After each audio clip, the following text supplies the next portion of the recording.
immuables. Ce sont des lois qui ne peuvent pas être changées. C'est des lois qui sont immuables, qui sont immanentes.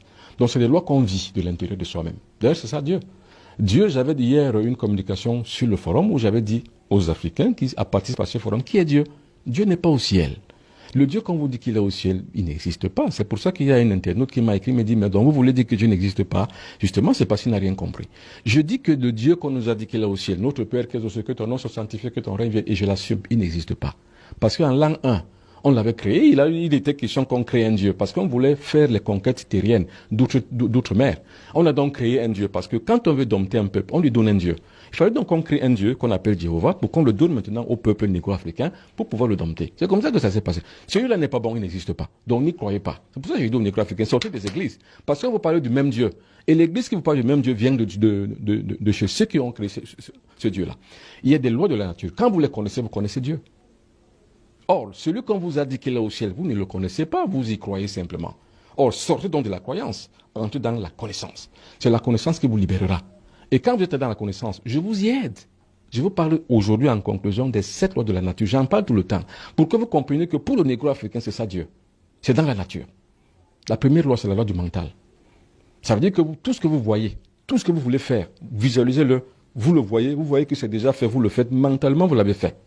La deuxième, c'est la correspondance, c'est l'amour. Il faut aimer son prochain. Les Africains ne s'aiment pas.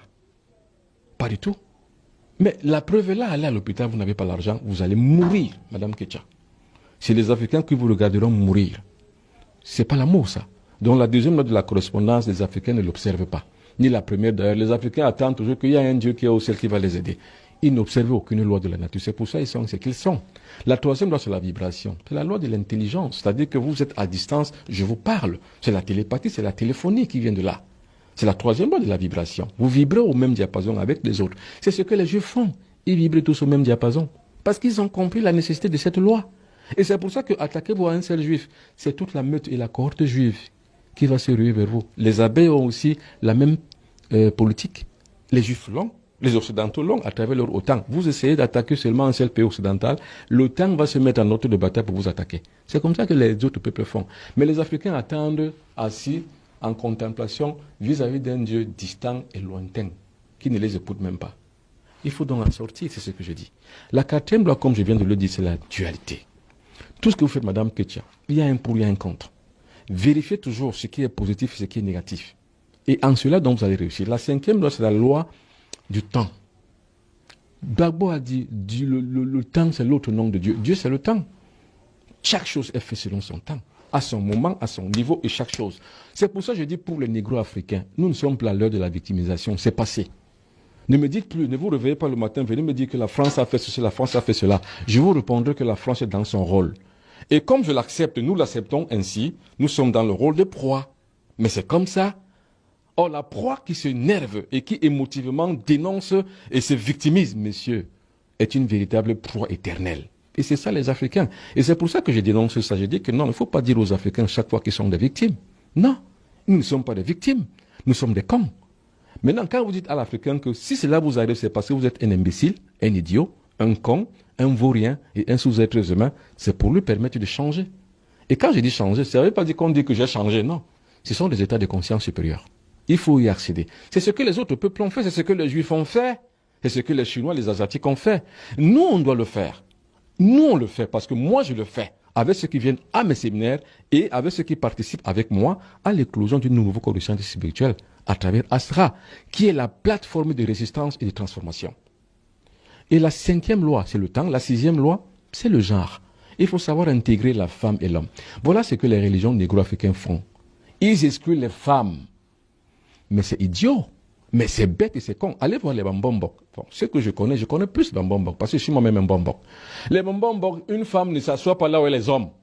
Chez les Bambombok. La femme doit être là-bas loin. Mais monsieur, vous êtes idiot et con. C'est parce que vous n'avez pas compris le loi de la nature que vous le faites. Mais madame, il faut instruire la femme. Il faut mettre la femme au devant de la scène. Parce que c'est la femme qui est plus puissante, plus énergétique que l'homme. C'est ça la loi, la sixième loi de la nature, la loi des genres. Vous avez compris ça, et la septième loi plutôt, la loi des genres. Vous avez compris ça, Madame Ketcha? Il ne faut jamais exclure une femme, mais les cons, les Africains, que ce soit au Bénin, que ce soit au Tchad, que ce soit n'importe où, c'est pas au Cameroun, n'importe où, les femmes sont exclues. Mais nous sommes dans quelle société où on exclut une partie et une vraie partie même de la population? Nous sommes même qui, en fait? On n'est rien. Parce qu'on ne connaît pas les lois de la nature. La loi des genres, Madame Ketia. Vous me regardez, vous êtes une femme. Je ne sais pas si vous le savez. C'est la femme qui porte la tradition. Dans le Mbok Bassa, nous avons 5 grandes religions. La dernière religion, c'est la plus grande. C'est la religion des femmes. La première religion, c'est la religion Ndjangumba. La deuxième, c'est le Loum. La troisième, c'est le Ngé. La quatrième, c'est le Mbok. Et la cinquième, c'est le corps. C'est la tradition chez les femmes. Et pourquoi c'est la tradition chez les femmes qui est la dernière? Madame, la femme, c'est l'éther. Nous avons 4 éléments de la nature. Et le plus grand élément, c'est le 5e qu'on ne voit pas. C'est l'éther. Nous avons l'eau, le feu, l'air, la terre. Le 5e élément, c'est l'éther. C'est pareil.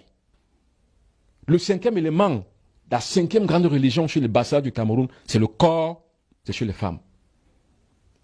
Je ne sais pas si on se comprend bien. Et il faut savoir que le corps, dans toutes les traditions humaines du monde, le corps, la femme, c'est la déesse. C'est elle qui est porteuse de la vie. C'est elle le conceptacle de la vie. Et c'est pour ça qu'il faut la respecter, madame. Mais les Africains, les négro-africains excluent les femmes, les excisent. Mais voyez-moi des pratiques qu'on fait sur une femme. Vous allez me dire qu'avec ça, vous allez vous développer? Vous ne pouvez pas. Si vous excluez les femmes, vous n'allez jamais vous développer. C'est la femme qui est la résistance. Allez en France, c'est Jeanne d'Arc qui est la figure de proue de la résistance française. C'est Jeanne d'Arc. C'est Jeanne d'Arc. Le plus grand, ce n'est pas De Gaulle. C'est Jeanne d'Arc. Et qui était Jeanne d'Arc? Une femme, madame, avec 2 seins et un sexe féminin. Donc les Africains doivent donc comprendre donc ce jeu de la nature afin de comprendre où ils sont. Aujourd'hui, on ne maîtrise rien. Parce que la religion est venue tout basculer, tout bousculer, tout changer. Il y a des énergumènes qui vont venir dire que ouais, c'est normal qu'on sache que oui, la France, oui, non. La France n'a rien fait. La France est dans son rôle de prédateur et vous, vous êtes dans votre rôle de proie. Mais si vous voulez changer, commencez à combattre dès maintenant. Et le meilleur outil, c'est la transformation de la conscience.